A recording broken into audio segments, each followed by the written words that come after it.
Hey there everybody, this is Robert for another Redneck review. Today I'm going to get out of my wheelhouse a little bit and do my favorite comic book company's sworn enemy, DC Comics. And we're going to be reviewing Nightwing number 25. It's a book for $3.99. A lot of books are going up. And it's done by Kyle Higgins, Will Conrad, Cliff Richards. This particular, the whole run with Nightwing has been pretty good so far. It didn't restart with everything like the New 52 did. A lot of the Batman stuff, GL stuff, didn't restart, which is great for me because I wanted those stories to continue. But anyway, you see this great cover here for Dick Grayson, Nightwing. That in my opinion, I got the wrong idea. I thought maybe in this 0 year issue, as part of the 0 year, I thought maybe he'd join the Red Hood gang at some point when he was in Gotham, and so, but that wasn't the case here. This comic is a little misleading if if there's something similar in the universe. Okay, well it starts off on a distant planet in 0 year. If you're confused here, so was I. Nightwing, I'm like, why are they on a distant planet? And you come to find out in this issue, after they're reading this awesome dialogue that you'll never win and stuff like that, you realize they're in a movie theater. So it was easy to get mixed up here. But during the middle of this, while this movie's going on, and Dick Grayson, we're assuming that's Dick Grayson right there in his teenage years in 0 year, while he's still at House Circus, is over here watching it. All of a sudden, all the power goes out. Guess what? It's a tie-in to the Riddler storyline. Watch out. And all the lights go out, and everyone is starting to panic because the lights are out. What are we going to do? You run around like an idiot. That's what we do. Okay. A couple advertisements here. And you see him trying to get out of here with everyone. And it doesn't work out to his advantage. I mean, I'm trying not to hold the camera so close and this up here. But he gets knocked out, and he's remembering how he got into this situation in the first place. He's remembering, these are old pictures of his days at Haley's Circus, where he grew up and was an acrobat with his parents before they were killed by Tony Zuko. And we find out the kind of person that Dick Grayson was. He wasn't always the charming little boy of Batman. He was a teenager still at this point. And you see his parents trying to help him with these acrobatics that he obviously has, he has a lot of skill. But his parents are trying to help him guide through it, and he's not liking it. He's wanting to stretch on his own like any teenager would. Another advertisement. But this advertisement I don't mind because it's an Arrow advertisement. I'm not, into dudes or anything, but that one... as long as it's Arrow or related to something DC, I'm not going to take off I'm not going to take a point off for it because that's a freaking awesome show. And House Circus, they're over here. They're all praising the other circus members, and his family is just trying to get him to understand. You've got to have a little humbleness. You've got to be able to take yourself out of it for the sake of everyone else.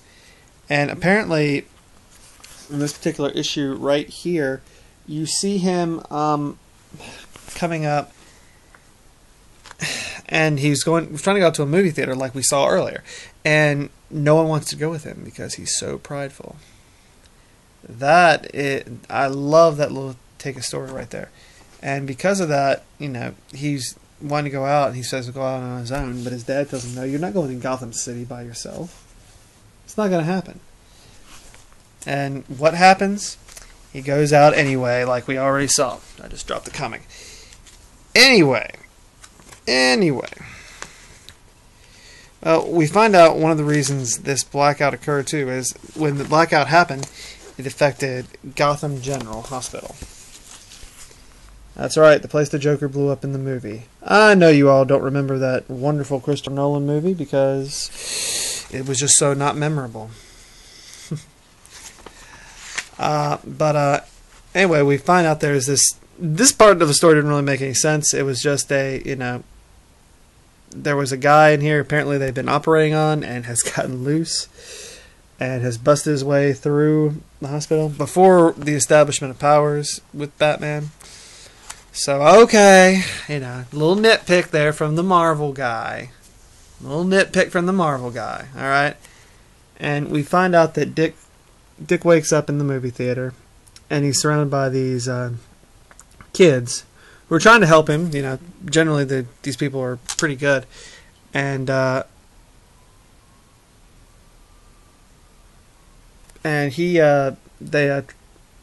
find out that the kid is the owner of the theater, and his name is Zuko. Or no, it's not Zuko, it's Maroni. Sorry about that. He's Maroni, and he owns the theater, so he locks up and everything like that.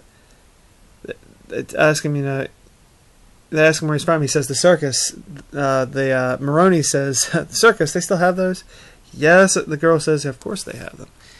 And during the blackout, he just follows these kids to where he can call his parents or whatnot. But we flash back to the circus for a moment, where his mom and dad figure out that he's gone, and you guessed it, the famous line in comics like this: "Oh, he is so grounded." I love little nudges to that, to real life stuff. And you see them over here, this great art style right here of these really dark colors, like they're being, flashed by a flashlight. I love this, especially for this particular story. The particular way they drew the smoke right here, it is fantastic. It really puts you in a horror setting. But I really like that. And they're telling him, how close they all are. They're telling Dick how close they are and how they have each other's backs, and he could be a part of their group if he wanted. And what happens next is, in the middle of the smog, this escaped prisoner, the patient or whatnot, has escaped and just going, is just mad with pain. He's going and attacking them. He rips Dick's shirt off. They're all running around, fleeing for their lives. And it gets back. They get into this. He manages to wound one of the kids who twists his ankle. Not the Maroni, but the other guy. One of the other people comes in there, and all of a sudden, the Maroni boy, tells him, "Let's leave him if he can't come in there." After they just went on this whole thing about how they would never leave each other, he's going to leave him, and they were telling Dick that he could be part of that too. I don't blame him. I mean, this is ridiculous. And the Maroni boy left him, and Dick told him, "Hey, we, in the circus, we take care of our own." And he tells him, we've got to find a way to get through here. He goes, "But we're not brave enough. The kids are just freaking out because their friends left them." He says, "Well, we'll have to be as a team." And I guess from the movie they were watching, he takes his red jacket and cuts out a mask and stuff like that. This is where I thought that they had joined the Red Hood gang or started another little offshot gang or whatnot. And I managed to fool the prisoner of what's going on here and sneak around him. They're like, He goes, "Not the same little guys that did this to me. He says, "different little people." And they're like, I guess, Hulk level intelligence. He's just not too enthused about it. So, they find the Zuko guy, the Maroni boy running around. They tell him to move quickly because he'll be recognized by this mental patient. And he tells him, hurt little people.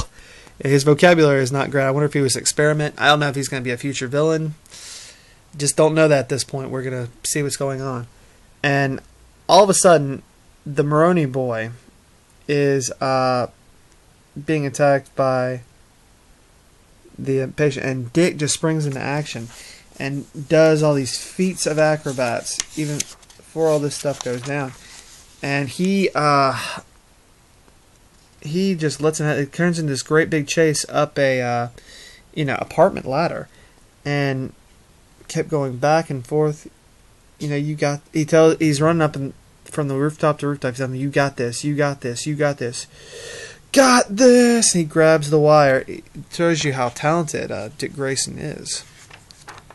And the patient manages to fall to his death, but apparently they make their way back to the circus, all four of them, and they're picked up by Maroney. The boy is picked up by Maroney, who tells the circus owner from Hal that you took care of my boy, your circus did. I'm in your debt, and he says I'll keep that in mind. Would you like to stay till the power comes back on? He says no, that's fine, but just know that I'm in your debt. I wonder if that's going to come up in a future story, and we see just how grateful Dick's parents are to get him back, and he's back in one piece. And this whole experience, I'm glad they did this with this particular book, because it lets us know that he does have a side of humbleness to him, even as a kid right here. He tells him how much great fun it was, how it was great to put on the mask, and he told me, he says, "Yeah, if we were a team, you'd be the star." And he tells him stars are overrated. I love that. Now, this is a landmark issue for my 25s or anything, or a great landmark.